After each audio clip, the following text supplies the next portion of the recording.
Blackwell started his public life as a union activist, brokering deals between disenfranchised miners and regional powerhouses like Garahan Mining and Hornwright Industrial. His star would only continue to rise during his re-election to the United States Senate, winning with a staggering 73% of the popular vote.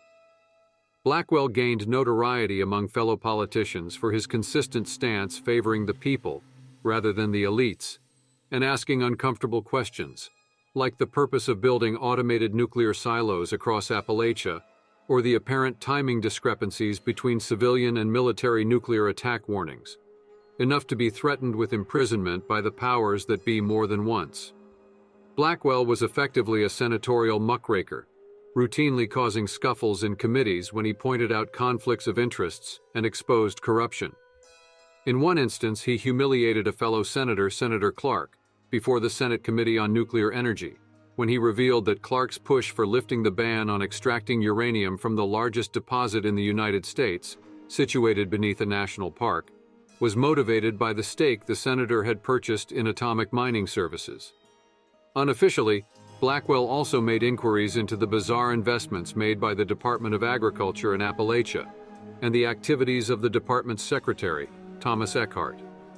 It would take Blackwell's open support of the Appalachian Free States movement, a group of local survivalists with separatist overtones, before his popularity would begin to wane.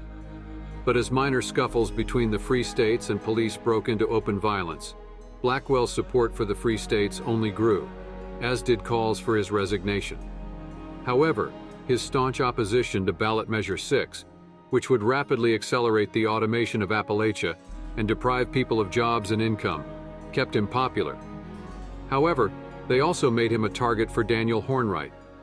To eliminate the senator from the picture, Hornwright's CEO contracted a goon, a reliable fixer, Harper Rosiak, to silence the senator without killing him.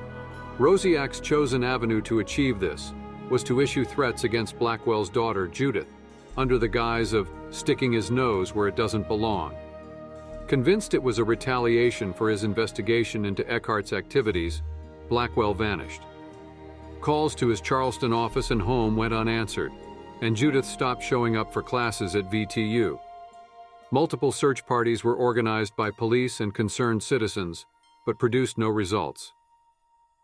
His last public appearance, so to speak, was in Quinn Carter's Charleston Herald interview, where he issued a damning indictment of the government and its indifference to the plight of the common man, and called for Americans to find shelter away from cities while there was still time. Branded as a traitor by some, the senator's actions resulted in an accelerated election to replace him as the Appalachian Territory's senator, and gained widespread notoriety. Although his daughter stood by him, his wife, Emily, filed for divorce, granted shortly before the Great War. His enemies also started digging into his life, trying to smear his name by painting him as unreliable, due to the onset of an unnamed neurodegenerative disease. After the Great War, Blackwell lived in his personal bunker, the entrance of which is disguised as an abandoned toxic waste disposal site to deter any curious explorers, together with his daughter, Judith. Although the bunker provided shelter, Blackwell continued to develop issues with memory and lucidity that could be treated with meds his daughter concocted or scavenged for, such as Mentats. Judith suggested that he keep a journal to keep his memory active, while she gathered ingredients to make more meds. She also listened to endless calls for help on the radio, though no one responded. Sam was disheartened, realizing that few listened to his pleas for people to help each other. Though life was far from idyllic, it was safe, for a time. Blackwell still feared discovery and retaliation. When one day, Judith failed to return from her mushroom foraging, preparing an unappetizing mushroom and dandy boy apple casserole, Blackwell tracked her down after cycling through foraging spots, finding her in conversation with two other men. He waited for them to leave, then confronted his daughter back at the bunker, leading to a fight between them. He was sorry about the fight, less so about the reason for it, but was still scared of losing Judy.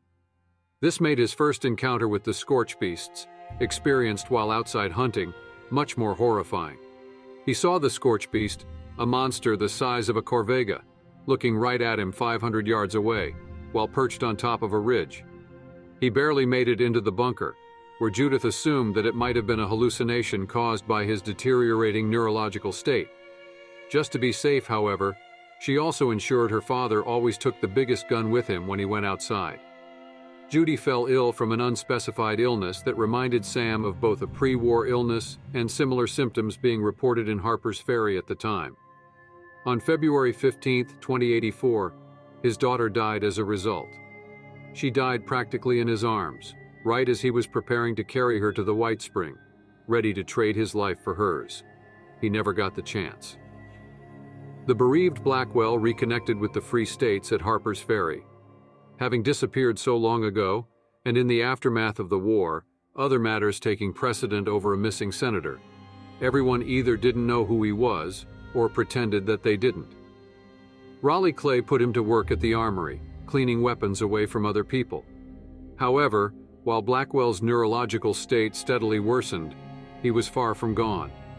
He identified an Enclave operative in town, noticing how the newcomer was staring him down. He then tracked him down outside of the town walls as he was making a recording. Sam killed him, making it look like an animal attack with messy cuts, throwing pieces of him in the river. Although it caused a wave of fear in the town, concerned about wildlife attacking people, it did not fool the Enclave. A cloaked vertibird passed over the town looking for him the following night. Sam fled to his shelter once it disappeared. President Thomas Eckhart, still bitter over Blackwell's involvement and investigation of his activities as Secretary of Agriculture, issued a kill order. It was rapidly a moot point for Blackwell, struggling to live on after his daughter's passing. Agent Jefferson Gray breached the outer defenses of the bunker, then the inner, finally killing the senator in his inner sanctum. However, when Gray reset power for the security systems to gain entry, it also meant resetting the lures.